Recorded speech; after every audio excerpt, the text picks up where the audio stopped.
casa a vida muda um pouco, e quando você tem filho, a vida muda um pouco mais ainda, porque a sua esposa não é apenas esposa, agora ela vira mãe, e mãe ganha alguns superpoderes. Não sei se a mãe de vocês tem alguns superpoderes, como a minha tinha e a Rebeca agora adquiriu. Por exemplo, estava vindo para cá hoje, que estava um pouco atrasado, mas é que eu falo assim: amor, onde está aquela calça jeans que eu quero usar? Ela falou assim: ó, está aí na gaveta da direita, no guarda-roupa do teu lado. Eu falei: amor, não está. Ela falou: está sim. Aí parecia minha mãe, quando eu perguntava: mãe, eu quero minha blusa branca. Ela falou: está aí, meu filho. Eu falei: não está, não está. E ela falava assim: ó, se eu for aí e achar, minha mãe falava, né, palavra profética de mãe, né? Se eu for aí achar, eu vou esfregar essa camisa. E a Rebeca, depois que virou mãe, ganhou esse superpoder. E eu falei para ela: amor, eu estou atrasado, onde está aquela calça jeans? Ela falou: está aí. Eu falei: não está. Ela falou: amor, se eu for aí... Eu falei: não, deixa que eu vou com a preta mesmo, tá bom. Mas graças a Deus estamos aqui e Deus é bom demais. Você está feliz com Jesus mesmo? Diga um amém bem alto aí. Amém. Abra sua Bíblia comigo, por gentileza.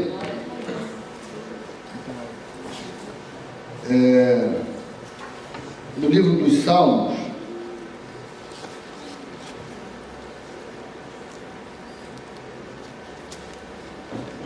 Salmos número 139.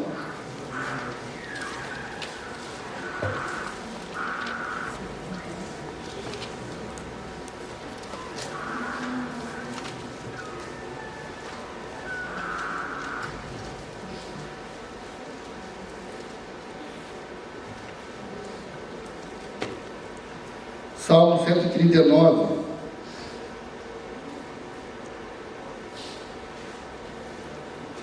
Vamos ler o verso 16 somente. Salmos número 139, verso 16.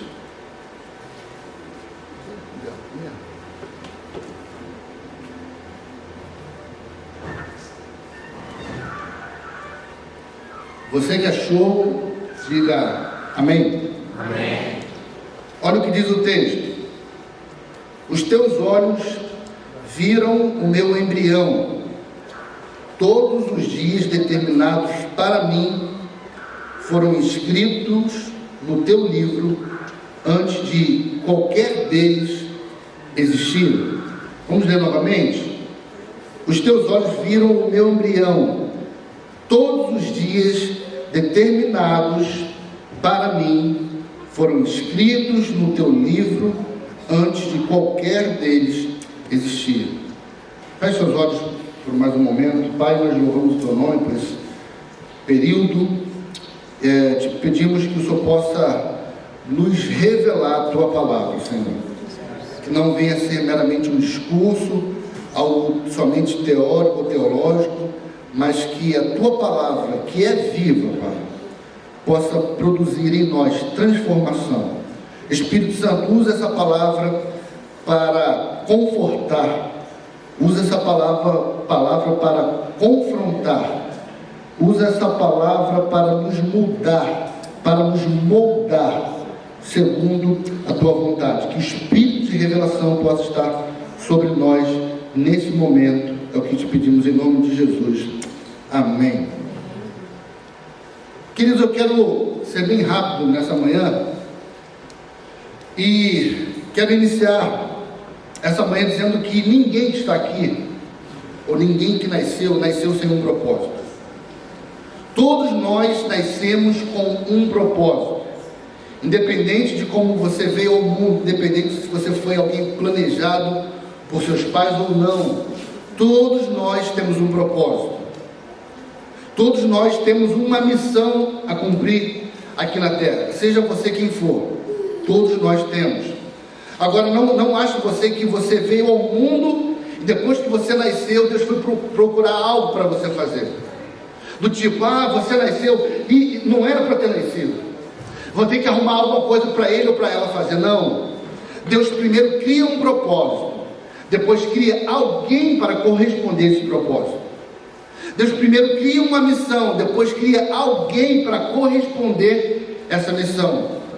Porque eu digo que primeiro nasce a missão, depois o missionário para corresponder a essa missão. Você entende? Diga amém. E o que o salmista está dizendo nesse texto é que os olhos do Senhor o contemplaram, ou o contemplou, quando ele ainda não havia nascido, ele era ainda um embrião. E os dias desse salmista foram escritos num livro, repita, livro, foram escritos num livro antes mesmo que esse camarada viesse a existir ou nascer. Ele está me informando que existe um livro com todos os nossos dias escritos, mas não é um livro em forma de diário, onde primeiro eu vivo o dia, depois vem a anotação do que aconteceu nesse dia. Deus não está lá em cima falando assim: o que meu filho fez hoje? Hoje ele almoçou, hoje ele foi à escola, hoje ele foi à igreja, hoje ele foi a... Não. Os dias já estão escritos antes mesmo de nós, de eu, de você existirmos. Ou seja, você pode não ter a noção disso, mas daqui a 20 anos, daqui a 30 anos, nesse livro já estão escritos os nossos dias. E nós temos que ter pelo menos 3 consciências, ou a consciência de 3 coisas. Eu chamo de os 3 Cs. Primeiro, consciência de que existe um livro com os nossos dias escritos. Segundo, curiosidade de saber o que Deus escreveu nesse livro. E terceiro, o compromisso de agir conforme o que Deus escreveu nesse livro. Porque, queira a gente ou não, nós daremos conta das nossas obras aqui na terra, segundo aquilo que está escrito nesse livro. E eu digo que Deus, Ele tem pressa em revelar a mim e a você aquilo que está escrito no livro dele. Deus, Ele tem a intenção de nos revelar aquilo que Ele predestinou e prescreveu nesse livro. Tem alguém interessado em saber a vontade de Deus aqui? Deus, Ele escreve um livro com todos os nossos dias, e a intenção de Deus é nos revelar aquilo que está escrito nesse livro. Entenda que toda revelação, ela quer uma resposta, ela precisa de uma resposta. Deus não nos revela nada sem ter interesse que a gente responda a essa revelação. Toda revelação requer uma resposta. Às vezes eu estou em casa, a Rebeca saiu para ir ao shopping em algum lugar, e ela chega em casa falando assim: amor, passei no shopping e vi uma bolsa da Louis Vuitton tão bonita. Eu falo: legal, traz uma água para mim, por favor. Você acha que Rebeca só quer falar que a Louis Vuitton faz bolsas bonitas? Não. Ao me revelar que ela viu uma bolsa bonita, ela está esperando uma resposta minha. Ela na verdade está falando: amor, eu queria tanto que você comprasse uma bolsa para mim. Ao revelar que a bolsa é bonita, Rebeca espera uma resposta. Ao me informar que ela foi atraída pela bolsa, Rebeca quer de mim uma reação. Então entenda, quando Deus começa a revelar algo a você, não é só para te informar daquilo que você não sabe, é porque Deus está esperando de você uma reação. Deus começa a revelar algo a alguém, é porque Ele está esperando de nós, ou de alguém, uma reação. Então, por favor, reaja às revelações que Deus tem trago à sua vida. O problema é que tem muita gente recebendo revelação e está falando: isso é verdade, glória a Deus, aleluia, é por aí, mas não sai do banco, não se mexe, continua letárgico, continua na cadeira. Deus está falando: o que você tem feito com as revelações que você tem recebido? Algumas pessoas estão recebendo a revelação, por exemplo, de que na sua escola, na sua faculdade, o suicídio tem aumentado. Deus tem falado para você: você está vendo como o suicídio tem aumentado na sua escola? Você fala: é verdade. Você está vendo como a depressão tem aumentado na sua faculdade? Você fala, é verdade. É como se faltasse Deus descer e falar assim, ô mané, eu estou te falando isso, não é para você criar apenas estatística, é para você se manifestar e fazer alguma coisa. Tem alguém me ouvindo aqui essa manhã? Eu estou ouvindo. Tem gente que está recebendo revelação de Deus, está fazendo colecionamento, coleção de revelações. Deus me revelou isso, Deus me revelou aquilo, Deus me falou aqui. Querido, o que você tem feito com a revelação que Deus tem te dado, tem te entregue? Deus quer uma resposta de nós. Agora deixa eu te falar algo. Quanto maior for a revelação que você receber, maior vai ser o peso de cobrança que Deus tem sobre você. Você não será cobrado segundo a revelação do outro, você será cobrado segundo a revelação que você tem. Jesus que diz que quem há muito é dado, muito será cobrado.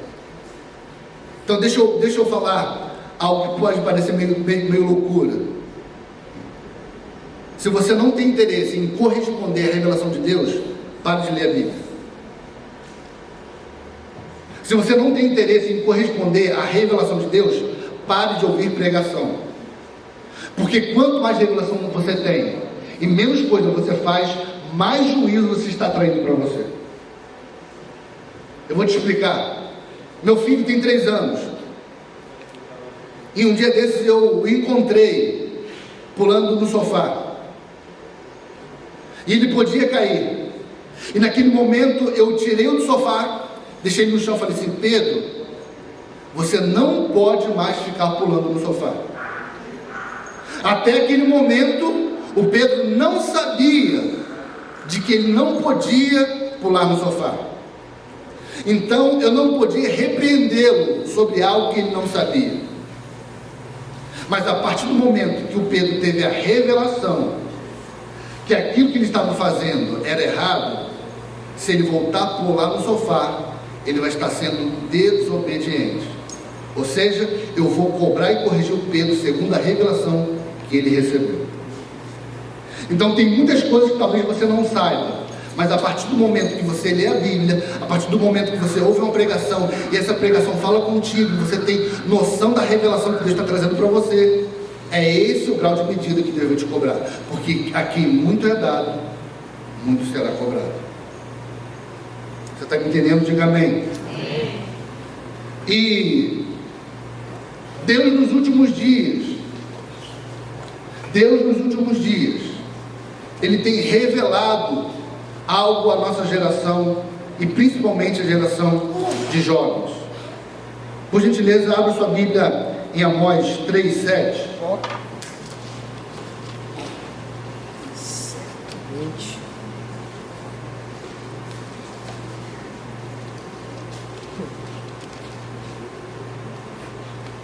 Quem achar, por gentileza, pode ler. Pois não. Certamente o Senhor Deus não fará coisa alguma sem ter revelado o seu segredo aos seus servos, os profetas. Amém, obrigado. Você tem que entender o seguinte, e mais uma vez eu vou falar algo estranho aqui, mas fique até o final da mensagem, para que você me compreenda. O mundo não está precisando de Deus. O mundo está precisando de homens de Deus. Porque Deus já está em todos os lugares, sim ou não?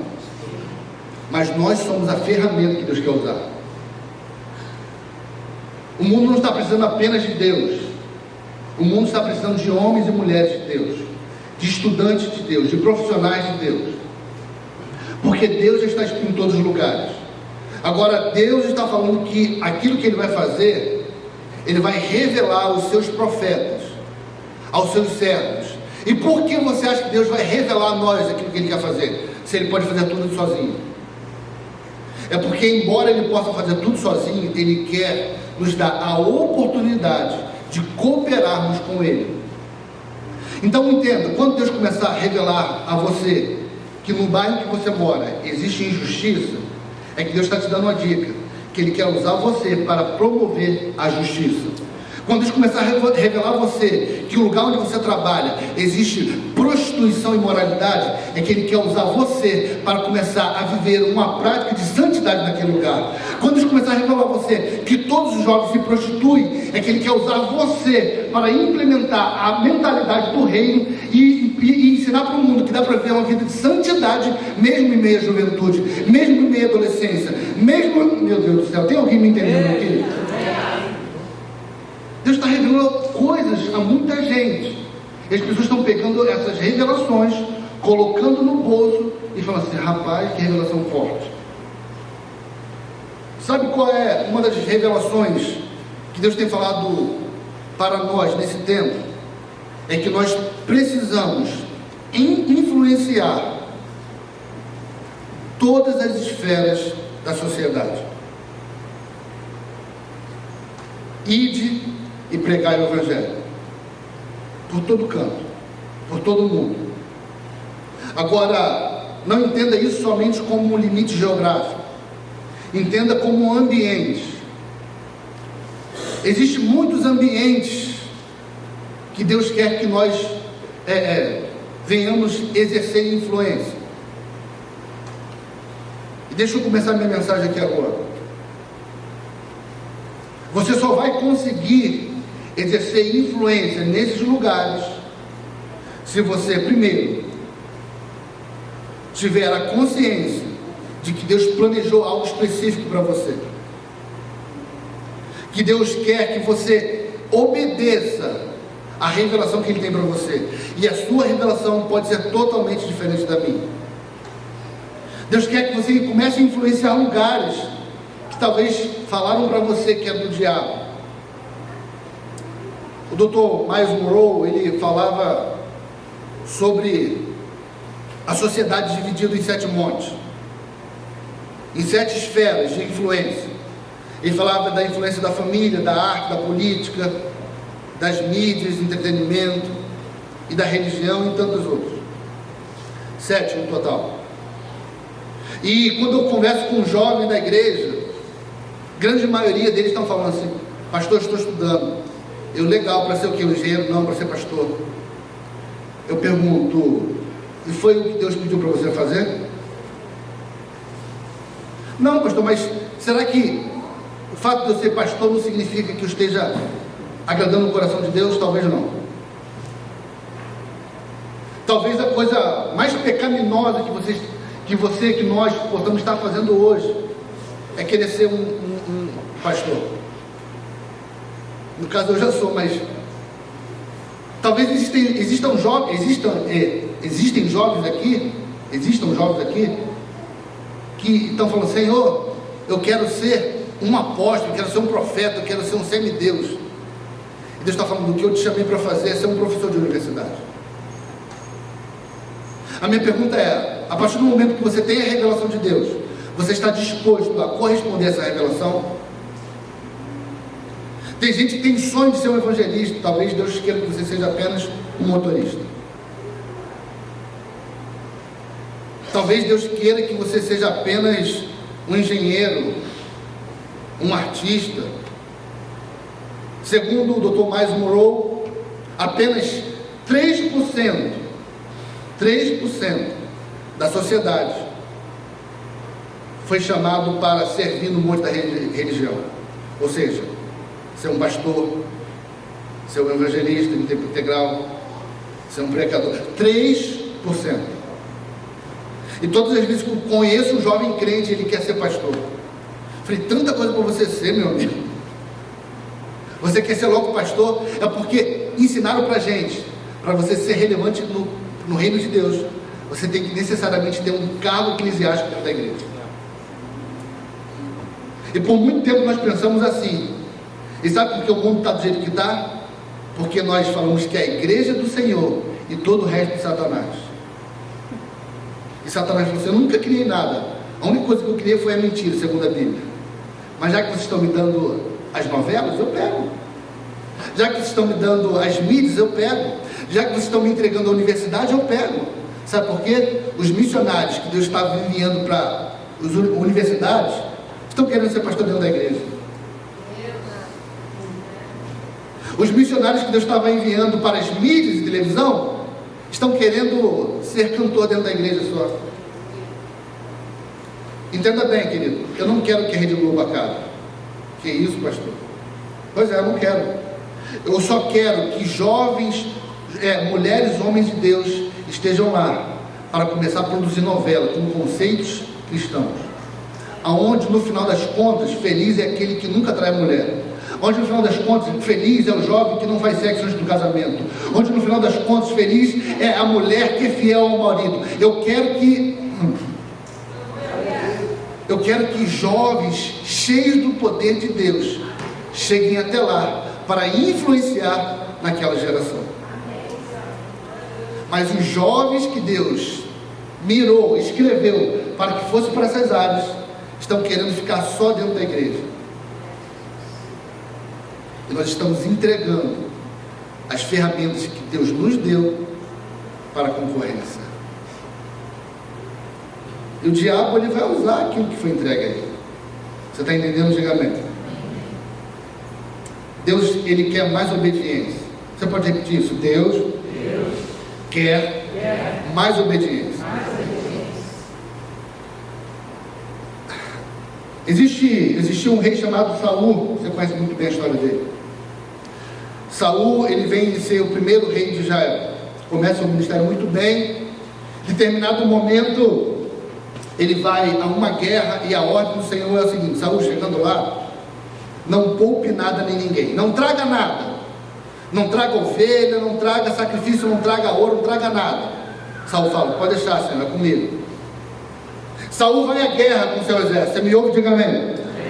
Saul vai à guerra com o seu exército. Chegando lá, ele começa a matar, começa a fazer, mas ele fica encantado com algumas coisas que Deus falou que ele não deveria tocar. Ele vai matar os animais e fala: rapaz, isso daria um bom churrasco, hein? Rapaz, isso daria uma boa oferta. Então, além do rei, ele também poupa aqueles animais e traz todos os animais novamente para Israel. Chegando lá, o profeta Samuel vai visitá-lo e fala: Senhor Saul, como foi a guerra? Foi muito boa, vencemos, Deus deu vitória, Deus abençoou, Deus bradou. Legal. Que barulho é esse aí? Mas que barulho o que, rapaz? Não, eu vi um barulho de ovelha lá dentro. Não, deve ser meu filho que está vendo galinha pintadinha, sei lá. Não, eu vi.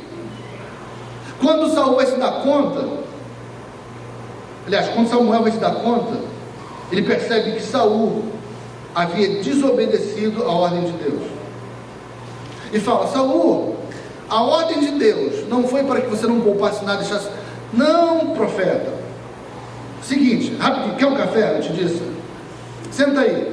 É que chegando lá, eu olhei esse bando de ovelhas e falei: rapaz, isso vai dar um sacrifício tanto para o Senhor. Rapaz, com isso de oferta, a gente vai comprar LED, vai botar LED até no banheiro na igreja. Rapaz, com isso, a gente vai ter uma aparelhagem de som top. A gente vai conseguir comprar helicóptero, a gente vai conseguir evangelizar muita gente, a gente vai conseguir bancar missionário, a gente vai conseguir, sabe, profeta, Deus falou isso, mas eu pensando bem, eu falei: se Deus falou isso, mas acho que Deus não sabe que isso aqui pode ser um grande sacrifício para ele mesmo. Samuel olha para Saul e fala assim: Saul, é o seguinte, Deus não pediu sacrifício, Deus só pediu obediência. Saul, Deus gosta de sacrifício, não entenda mal, mas se para sacrificar você precisa desobedecer, sacrifica não, porque obedecer. Saul, entenda o seguinte: se você precisar fazer qualquer coisa, por mais que tenha boa intenção, você precise desobedecer a vontade de Deus, o plano de Deus, não faça não, porque obedecer é melhor do que sacrificar. Saul, eu estou até vendo que você quer ser um evangelista, mas se Deus chamou você para ser um motorista, não evangelize não, porque obedecer é melhor que evangelizar. Ei Saul, Eu sei que você quer pastorear, mas Deus chamou você para ser um professor na universidade. Não pastoreie não, porque obedecer é melhor que pastorear. Saul, se Deus chamou para você para pregar, não queira cantar não. Não é que Deus não gosta de canto, de música, de adoração. Deus até gosta. Mas se para cantar você precisa desobedecer, não cante não, porque obedecer é melhor do que cantar. Obedecer é melhor do que pregar. Obedecer é melhor do que ensinar. Obedecer é o que Deus quer.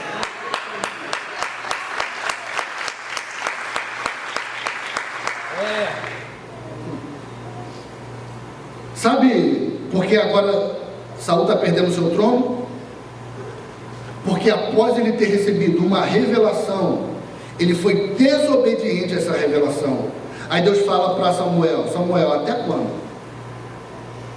você vai ter dó de um homem que, apesar da revelação que tem, é desobediente? Até quando você vai ter dó de Saul? E eu falo aqui para alguns líderes: entenda bem, Deus prefere alguém sem talento, porém obediente. Mas pastor, vou botar ele para fazer isso. Olha isso. Não tem talento nenhum. A minha pergunta é obediente? Olha isso. Mas pastor, se eu botar ele para dirigir, o povo vai se dispersar. Eu prefiro alguém sem talento Eu também. do que alguém desobediente. Eu prefiro alguém que não sabe nada, mas com um coração ensinável. Eu prefiro alguém que não tem experiência nenhuma, mas tem um coração humilde, pronto a aprender, obedecer e honrar sua liderança. Sabe qual é o nosso problema? Que a gente se impressiona muito com os talentos, e a obediência não quer dizer nada para nós. Já Deus não. Deus prefere botar um garoto no trono, que apesar de não ter a altura que Saul tinha, que Saul era muito alto, segundo a Bíblia, de não ter a habilidade que ele tinha, de não ter o poder de carregar a armadura que ele tinha, era um jovem obediente. A minha pergunta é: você tem sido talentoso ou obediente? Você está aí, diga amém. Sabe, assim como o salmista diz, no salmo que nós lemos, Deus tem um livro com todos os nossos dias escritos nesse livro, e é segundo esse livro que nós daremos conta. E uma vez que você recebeu a revelação do que você tem que fazer aqui na terra, queridos, deixa eu te dar uma dica: corresponda a essa revelação, porque nós daremos conta de tudo o que estamos fazendo aqui. Entenda bem, nós não seremos julgados apenas pelo que fazemos, seremos julgados por aquilo que deveríamos fazer. Abra sua Bíblia, por gentileza, em Apocalipse,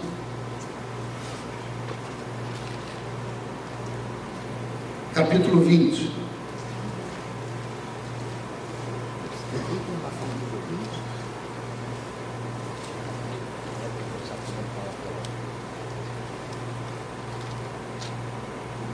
Apocalipse,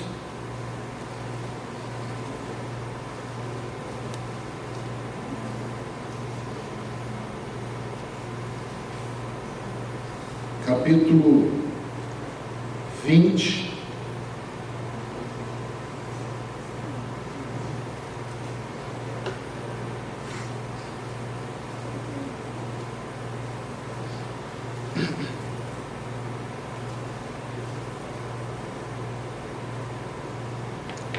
verso 12.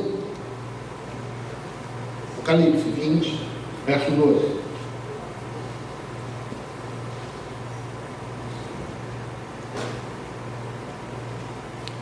Você achou? Diga amém. Vamos ler com atenção esse texto.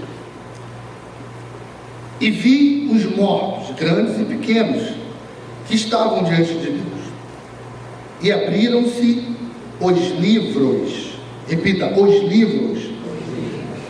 E abriu-se outro livro, que é o da vida. E os mortos foram julgados pelas coisas que estavam escritas nos livros, segundo as suas obras. Olhe para cá. Davi fala, o salmista fala, aliás, que Deus tem um livro onde estão escritos todos os dias da sua vida. Ou seja, não é apenas um, mais de um. E ele continua dizendo que viu se abrir outro livro, que é o livro da vida. Ou seja, existe um livro, que é o livro da vida, onde está escrito o nome de todos aqueles que são ou serão salvos, já está escrito lá. Agora, existe outro livro, ou outros livros, que João viu que os mortos estavam sendo julgados.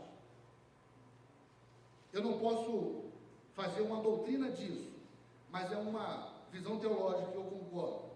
Que esse livro que João está vendo, que não é o da vida, que é o livro que os homens serão julgados, é justamente o livro que o salmista está falando, onde todos os seus dias estão escritos. Eu vou te exemplificar mais ou menos como funciona, ou como vai funcionar isso aqui. Deus, ele tem o livro dele, com todos os nossos dias escritos.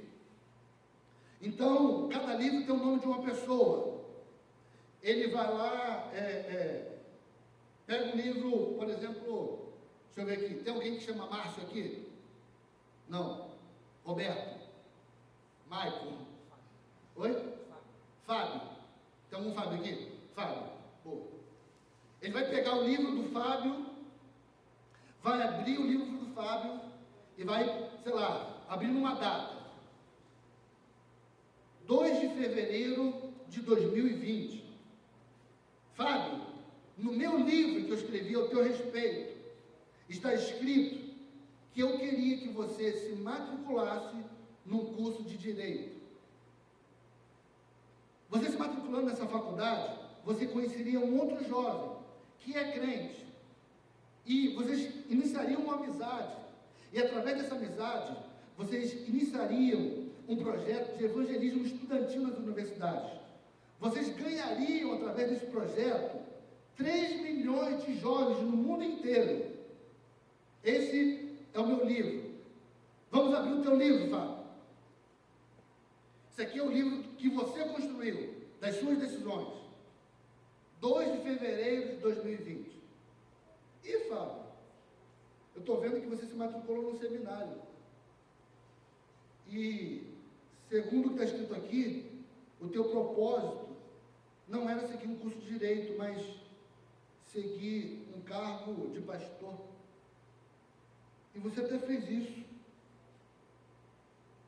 pensando que estava me agradando. Mas o que eu escrevi para você foi diferente.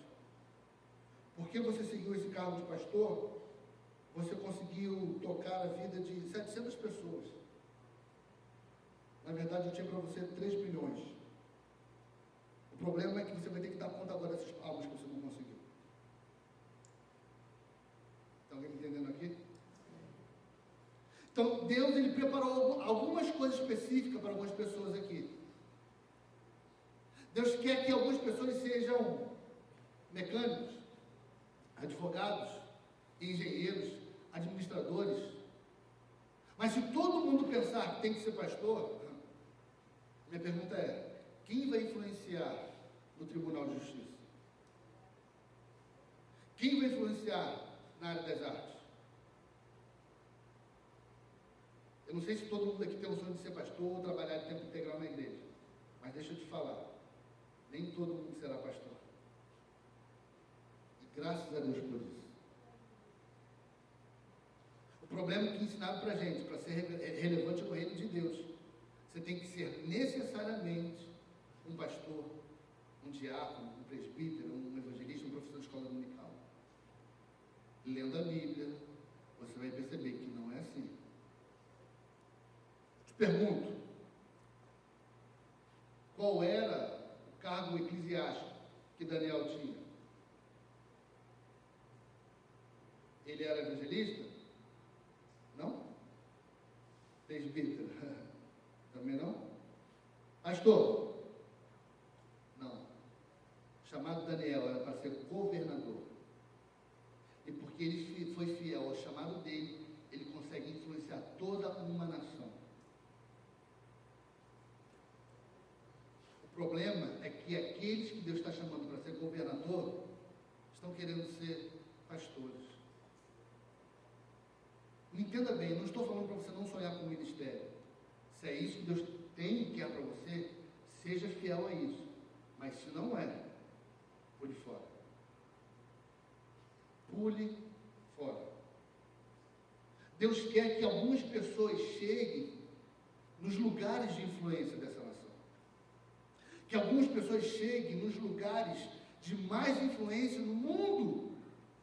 E nem sempre esse lugar de mais influência será atrás de um púlpito. Você me entende? Diga amém. A mensagem que Deus tem falado comigo nos últimos dias é essa, Danilo. Fale para os jovens que você puder falar que existem campos missionários dentro do Rio de Janeiro que precisam ser alcançados. No livro Cartas de um Diabo ao Seu Aprendiz, C.S. Lewis, ele fala algo interessante. Esse livro é como se fosse um diabão profissional, ensinando um diabinho estagiário a como ser diabo.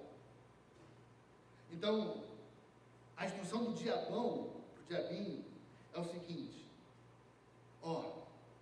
dentro da igreja, não permita que os crentes percebam que eles têm talentos e chamados diferentes. Porque enquanto eles não perceberem isso, vai estar todo mundo brigando pela mesma coisa. Enquanto eles não souberem disso, que são chamados para coisas diferentes, que eles têm dons e talentos diferentes, eles vão ficar brigando pela mesma coisa. Enquanto isso, o campo lá fora está livre para nós.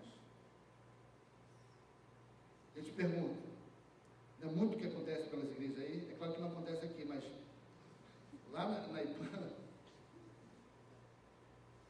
o diabo, sabe o que o diabo está fazendo? O diabo chega assim: Rafa, você tem que ser o pastor da igreja. É o chamado de Deus. O Rafa ouve uma palavra dessa e fala: Senhor, muito obrigado. É o teu chamado para mim. Aí, o mesmo diabo vai até esse jovem, qual é o nome? Arley, você que tem que ser o pastor da igreja, hein? É o chamado de Deus para a tua vida. O Arley já marca um culto de ação de graça. Deus falou comigo. Aí, o diabo vai no Fábio e fala: Fábio, o pastor da igreja, você é o cara. E o diabo vai falando essa mesma coisa para todo mundo. Quando o povo vai se dar conta, está todo mundo orando e jejuando pelo mesmo propósito. Todo mundo querendo ser a mesma coisa.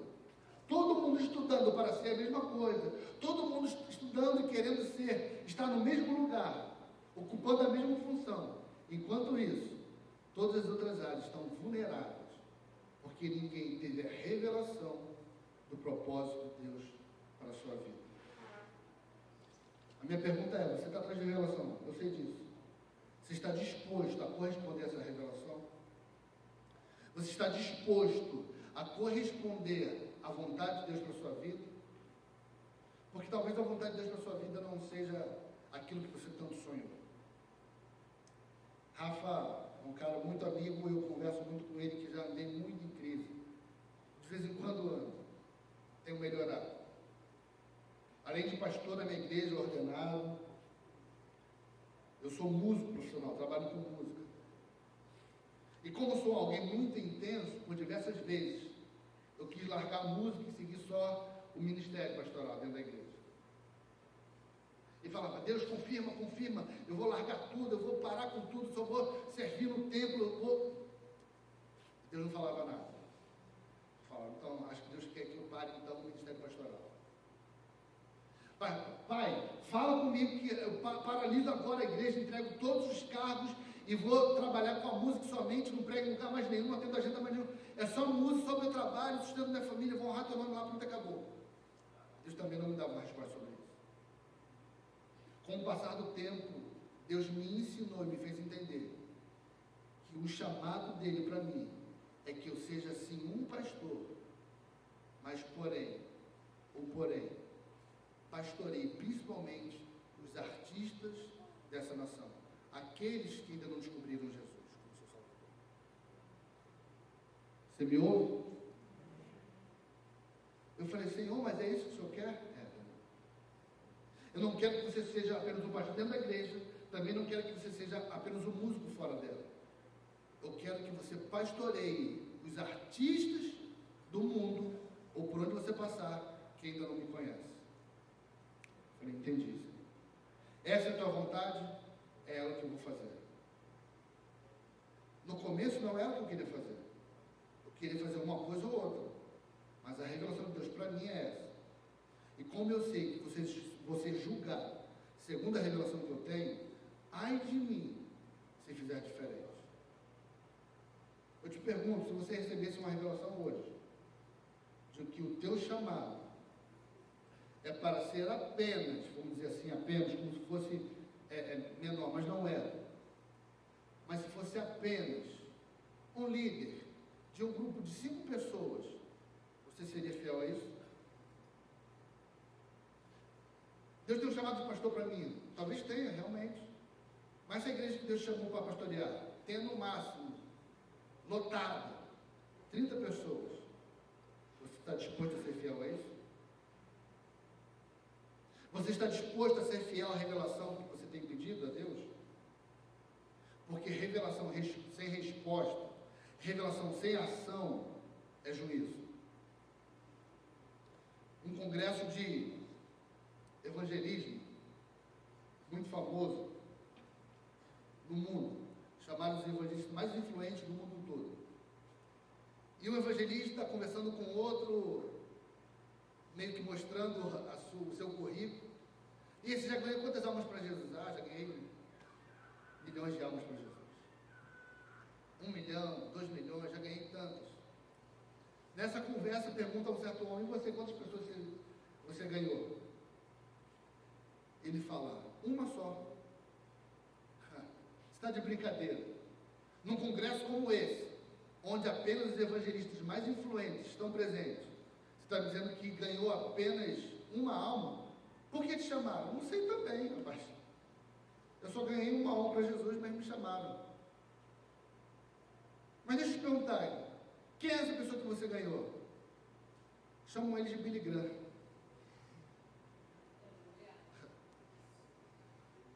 Eu só ganhei uma. Na minha vida inteira, eu ganhei uma alma só. Chamam eles de Billy Graham. Eu fico imaginando se esse rapaz, essa história é verdadeira, não fosse fiel ao chamado dele de ganhar uma alma apenas. O maior evangelista dos nossos tempos foi esse homem chamado Billy Graham. Tudo porque um homem se dispôs a receber uma revelação e cumprir essa revelação. Que revelação é essa? Ganhar uma alma para Jesus. Deus podia até ter levado ele, já cumpriu o teu propósito na terra. O problema é que às vezes a gente não vê glamour sendo um missionário na escola, sendo um missionário na faculdade. A gente não vê com tanta santidade ser um bom professor, ser um bom aluno. Você sabia que Deus se importa com a nota que você tira no colégio? Você sabia que Deus se importa com as notas que você tira na faculdade? Eu vou te falar por quê. Porque talvez tirar boa nota faça parte do teu ministério. Como assim, pastor? Vou explicar. Quando Nabucodonosor ele invade Israel, leva cativo homens, mulheres, jovens para a Babilônia, chegando lá ele pede que seja selecionado os jovens mais inteligentes. Os jovens mais inteligentes. Ele fala, de Israel, traga os príncipes, os mais inteligentes, os mais cultos, para cá. Nesse meio estava Daniel. Daniel, ele tem acesso ao palácio, porque ele orava muito, porque ele temia Deus, Daniel só tem acesso ao palácio, à presença do rei, porque ele era inteligente. Agora, chegando lá, seria a inteligência de Daniel que faria a diferença? Não. A sua vida de oração, a sua vida de comprometimento com Deus. Mas o que deu acesso a Daniel até o palácio foi sua inteligência. Sabe, você carrega uma unção que vai fazer diferença em lugares de influência, mas você só vai chegar lá se você for bom aluno. Você está percebendo como a sua nota pode mexer totalmente no teu chamado? Como a resposta na faculdade pode mexer totalmente no teu chamado? Vou te dar outro exemplo. Saul está um pouco endemoniado. Isso é um pouco de eufemismo aqui. Os servos dele falam assim, ó, chama alguém que toque, para dar uma aliviada aí. Saul falou assim, eu não quero alguém que toque. Eu quero alguém que toque bem. Davi, ele é lembrado, não porque tinha uma vida de oração, não porque era alguém temente ao Senhor. Ele só tem acesso ao palácio porque ele tocava bem. Talvez Davi não soubesse, mas ao estudar o seu instrumento, ele estava na verdade fazendo a vontade de Deus, para cumprir o seu propósito. Gastando tempo com a sua harpinha, Davi não estava fazendo algo secular, ele estava fazendo algo totalmente voltado para a vontade de Deus. Porque o que deu acesso a Davi ao palácio não foi a sua vida de oração, não foi o quanto ele conhecia da Bíblia, mas foi a sua habilidade com a harpa. Chegando lá, o que fez a diferença não foi a sua habilidade, foi a intimidade que ele tinha com Deus. Sabe qual é o problema da minha geração? É que os camaradas que estão chegando em lugares de influência chegam, porém chegam vazios. E quando tem que expulsar algum demônio, assim como Davi fez, não tem vida no altar para eles. Esse é um problema. O segundo problema, que aqueles que têm a vida no altar não querem estudar, e por isso nunca vão exercer um cargo de influência. Estão cheios de Deus, porém dentro da igreja. Estão cheios do Espírito Santo, porém dentro da igreja. Por quê? Diz que a vida dele é só vir para o culto, para o culto, para o culto.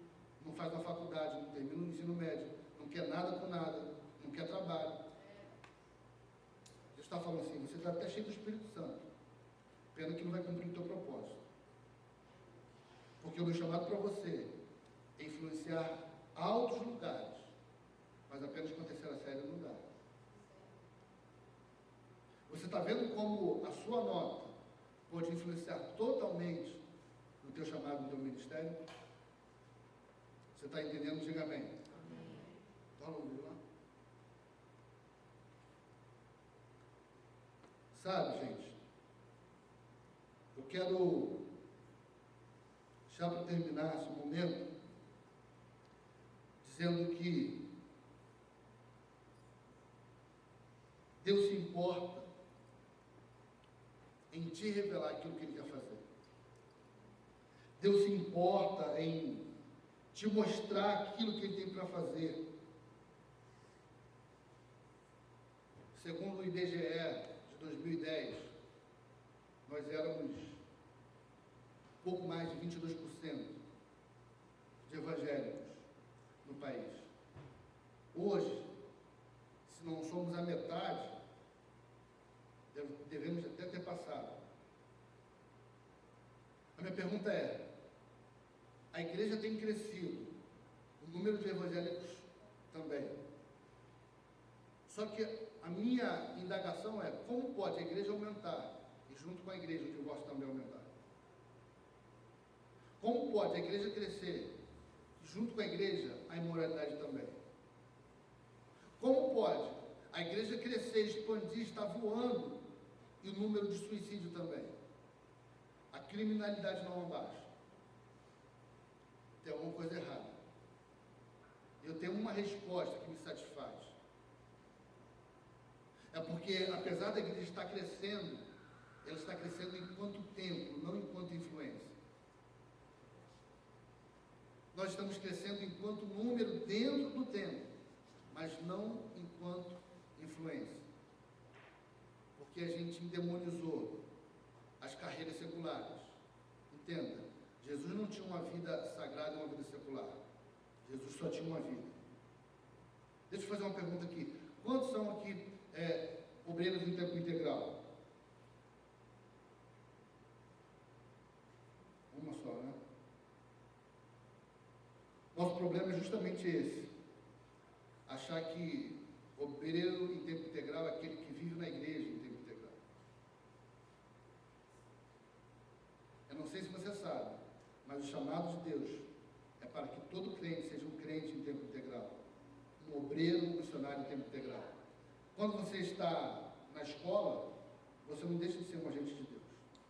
Quando você está na faculdade, no trabalho, você não deixa de ser um agente de Deus. Eu te pergunto, se você estiver num trabalho e alguém cair endemoniado, você expulsa ou chama o pastor? Se o Espírito Santo falar no metrô contigo, dá uma palavra de conhecimento para aquela pessoa ali. Você fala assim, não, pastor, não, Senhor. Domingo de manhã, domingo à noite e na quarta-feira. Segunda de manhã, não sou obreiro de tempo integral. Nosso problema é justamente esse, que a gente não se acha obreiro em tempo integral. Vou perguntar de novo, quantos são obreiros em tempo integral aqui? A gente não acha que é obreiro em tempo integral porque a gente acha que a nossa profissão não faz parte do nosso ministério. Você está enganado. Talvez a coisa mais certa que você vai fazer na vida é ser um bom funcionário, é ser um bom encarregado, é ser um bom vendedor. Você está entendendo essa palavra essa manhã? Para finalizar, eu quero assistir um vídeo contigo rapidamente. Está no ponto aí? Pode soltar o vídeo aí?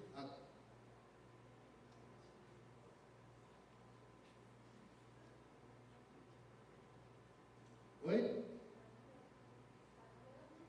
Está dando erro no vídeo? Se eu mandar o link do YouTube, consegue passar?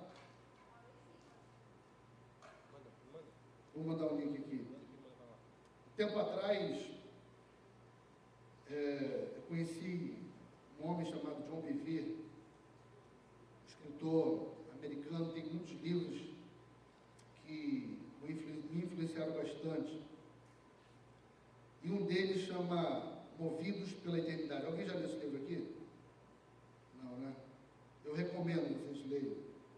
E junto com esse livro, ele publicou um vídeo, ficou muito conhecido na época, não sei se vocês já assistiram, mas quando eu assisti, e até hoje quando assisto, impacta muito o meu coração, impacta muito a minha vida. Ele fala, dentre tantas coisas no livro, ele fala que nós devemos ser movidos, não segundo aquilo que a gente acha que tem que fazer, mas segundo o projeto de Deus para nós. É como se tivéssemos que ser guiados por aquilo que está escrito no livro de Deus. Porque entenda bem, nós daremos conta de tudo aquilo que Deus escreveu para nós. Você diz amém por isso? Deus tem um livro escrito, com os nossos dias escritos. E a vontade de Deus é que a gente corresponda àquilo que está escrito nesse livro. Não seja guiado por aquilo que você acha. Entenda bem, eu fico triste quando eu vejo jovens que não escolheram ainda a sua profissão, ou não decidiram, porque estão vendo aquilo que dá mais dinheiro. Eu vejo jovens com talento para tantas coisas, falando, mas pastor, não vou fazer isso não. Eu pergunto, por quê? Você tem tanto talento para isso, você ama isso. Ele fala, é verdade, mas não dá dinheiro. Se você está escolhendo uma profissão apenas por conta do dinheiro, e não segundo o chamado que Deus tem para você, você vai dar conta disso. Pastor, mas a gente precisa de dinheiro para viver, eu sei disso. E Deus, será que não pode suprir as nossas necessidades? Muito cuidado com isso. Muito cuidado com isso. Consegue soltar agora aí?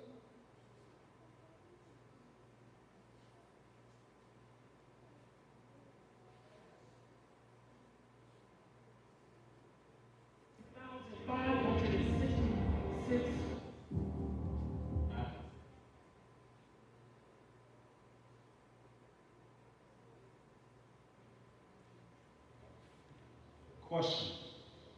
What are you called to do? Qual é o seu chamado? I ask that question because Te pergunto porque nós seremos julgados por aquilo que fizemos em.